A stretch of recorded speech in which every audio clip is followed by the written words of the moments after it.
Hey everyone, welcome back to the channel. Today, we're diving into how to convert Figma to HTML in 2025. If you're a designer or developer, this skill is essential for turning your stunning prototypes into live web pages.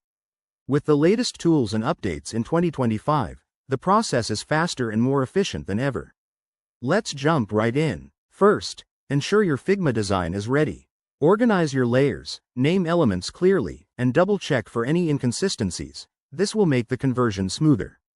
Start by exporting your assets.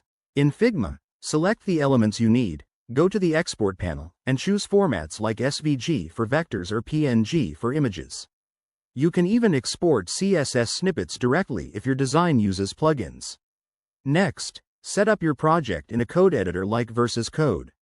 Create a new folder. Add an index, HTML file, and a styles.css file to keep things structured. Now, build the HTML structure. Begin with the basic boilerplate.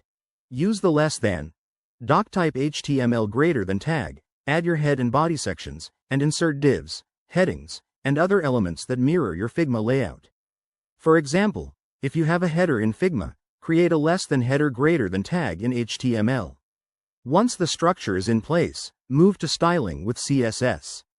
Link your CSS file in the HTML head, then define classes and properties to match your design. Use colors, fonts, and layouts from Figma. Don't forget about responsiveness.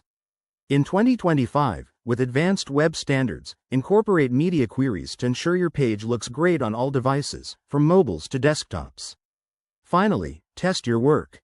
Open the HTML file in a browser and use developer tools to spot and fix any issues. Pro tip: explore Figma plugins or AI-assisted tools for quicker exports, and always prioritize semantic HTML for better accessibility and SEO. There you have it. That's how you convert Figma to HTML in 2025. Give this video a like if it helped, drop your questions in the comments, and subscribe for more tutorials. Thanks for watching, and see you next time.